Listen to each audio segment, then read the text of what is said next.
Hi everyone, welcome to Pedia Diaries. मैं हूँ doctor गुलजन Gandhi, आपकी पीडियाट्रिशियन एंड न्यूनेटोलॉजिस्ट, और मैं दूंगी आपको किड्स रिलेटेड इन्फॉर्मेशन हमेशा सही हमेशा करें। आज हम एक बात करेंगे टॉपिक के बारे में जिसको कहते हैं हेपेटाइटिस ए। अब ये एक डिजीज ऐसा है जो काफी कॉमन हो गया है एंड इसके बारे में डिस्कस करना आज के डे पे जरूरी है। अब देखेंगे कि हर घर में एक कोई ना कोई बच्चे को या कोई ना कोई एडल्ट को कावीर यानी जॉन्डिस का प्रॉब्लम मिल ही जाता है। जरूरी नहीं है कि उनमें कोई ना कोई फैमिली हिस्ट्री हो या अल्कोहल या कोई और पॉइजनस बीमारी हो, लेकिन फिर भी उनको कावीर यानी जॉन्डिस होता है। एंड अक्सर लोग ऐसा करते हैं कि वो किसी बाबा या आयुर्वेदिक ट्रीटमेंट की तरफ चले जाते हैं इसको ठीक करने के लिए। क्या ये ट्रीटमेंट सही है? हेपेटाइटिस ए होता क्या है, ट्रांसमिट कैसे होता है, इसको कैसे प्रिवेंट कर सकते हैं और क्या इसके लिए कोई एक्चुअल ट्रीटमेंट अवेलेबल है कि नहीं, इस बारे में आज हम बात करेंगे। पहले तो समझते हैं हेपेटाइटिस ए होता क्या है। हेपेटाइटिस ए सबसे कॉमन कारण है बच्चों में जॉन्डिस होने का यानी कावीर होने का। ये एक वायरल डिजीज है जो खाने से और पानी से फैलता है, यानी कि it is a disease which spreads from faeco oral route. तो अगर बच्चे अब किसी ऐसे जने के साथ खाते पीते हैं जिनको भी ये बीमारी है, या आपके यहाँ का पानी ऐसा है जो दूषित हो गया है, तो ये इन्फेक्शन लगने के चांसेस बढ़ जाते हैं। अब क्योंकि ये फीको ओरल रूट से जाता है तो ये पेट में जाने के बाद कुछ 2 से 6 हफ्ते तक कुछ भी सिम्टम नहीं प्रोड्यूस करेगा एंड वो आपका वायरस आपकी बॉडी में सिर्फ रहेगा। उस एक्सपोजर के बाद धीरे धीरे वो लिवर पे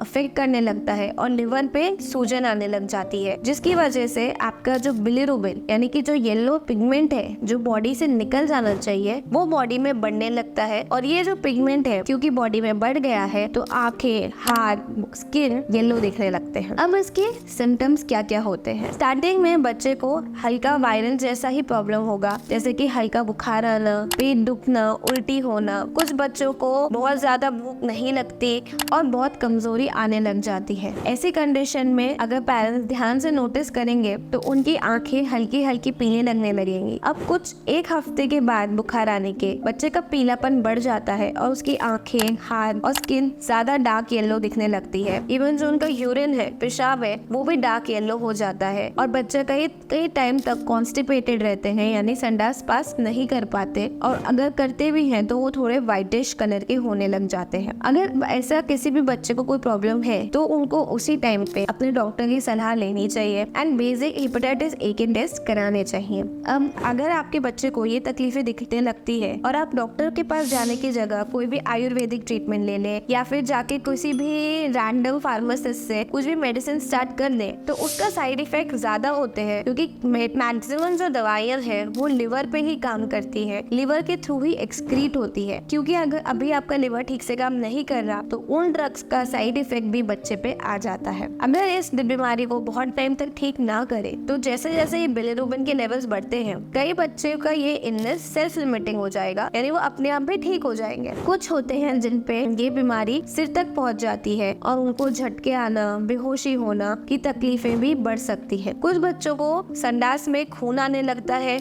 और ब्लीडिंग अलग अलग जगहों से भी होने लगती है। तो अगर आपके बच्चे को कावीर हो तो डॉक्टर की सलाह डेफिनेटली ले। ये कॉम्प्लिकेशंस के पहले ही डॉक्टर से मिले, क्योंकि एक बार ये बच्चा इन कॉम्प्लिकेशन तक पहुंच गया तो वापस रिटर्न होना में बहुत ज्यादा मुश्किल आ सकती है। अब बात करते हैं ट्रीटमेंट की। ज्यादातर बीमारियां जो कि वायरल कॉज की वजह से होती है उनकी ट्रीटमेंट अवेलेबल नहीं होते। वैसे ही हेपेटाइटिस ए है, इसके अगेंस्ट स्पेसिफिक कोई एंटीवायरल एजेंट नहीं है। इसका मेन ट्रीटमेंट होता है जो तकलीफ हो रही है उसको ठीक किया जाए। अगर तेज बुखार, पेट दर्द, उल्टी है तो उनके लिए मेडिसिन दी जाती है। क्योंकि भूख नहीं लगती लिवर पे सूज के कारण तो सलाइन देना पड़ता है। कई बच्चे ऐसे होते हैं जिनकी लिवर की सूज बढ़ती जाती है, उनको स्पेशली एडमिट किया जाता है और स्पेशल ड्रग्स होते हैं जो कि लिवर का काम करेंगे, जो लिवर का पचन की तकलीफ पचन करवाता है या वो अपने जो टॉक्सिन्स है उनको एक्सक्रीट कराता है, वो एंजाइम्स उस लिवर के लिए रिप्लेसमेंट का काम करेंगे। एंड ऐसे बच्चों को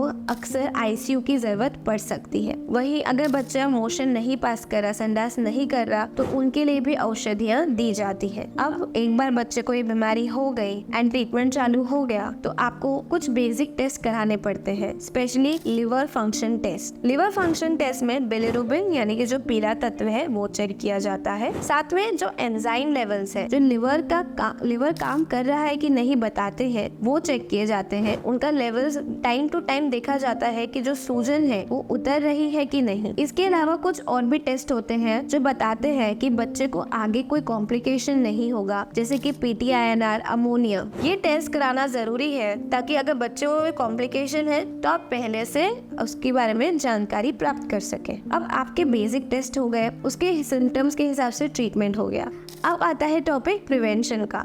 क्योंकि ये बीमारी खाने पीने से होती है तो हम इसको कैसे रोक सकते हैं। अगर आजू बाजू आपके ज्यादा केसेस बढ़ गए हैं तो हो सकता है कि आपको एक दूषित वाटर सप्लाई हो, एंड ऐसे पानी को आपको फिल्टर करके या बॉईल करके ही यूज करना चाहिए। दूसरी चीज, अगर बच्चे को स्कूल में आजू बाजू के बच्चों को भी ये तकलीफ हो रही है तो स्पेशल परमिशंस लेके उनको स्कूल से अभी के लिए छुट्टी देनी चाहिए ताकि वो दूसरों को स्प्रेड ना करे। तीसरी चीज, खाना प्रॉपर कुक्ड मील्स दे, बाहर का खाना स्पेशली अवॉइड करें अगर आपके यहाँ पे केसेस बढ़ने लग गए हैं। अब एक और तरीका है इस बीमारी से बचने का, वो होता है वैक्सीनेशन। तो यस, हेपेटाइटिस ए के लिए कोई ड्रग नहीं है, कोई एंटीवायरल मेडिसिन नहीं है, लेकिन उसके अगेंस्ट वैक्सीन है। ये वैक्सीन दो तरीके की आती है, live vaccine and killed vaccine. अब आप पूछेंगे उसका क्या इंपॉर्टेंस है। उसका इंपॉर्टेंस ये है कि क्योंकि हेपेटाइटिस ए के अगेंस्ट वैक्सीन गवर्नमेंट प्रोग्राम में इंक्लूडेड नहीं है तो काफी पेरेंट्स इकोनॉमिकल, फाइनेंशियल रीजन या फिर उनको पता ही नहीं होता कि ये देनी है, ये वैक्सीन अवॉइड करते हैं। अगर आप लाइव वैक्सीन दे रहे हैं तो सिंगल डोज बेस्ड वैक्सीन का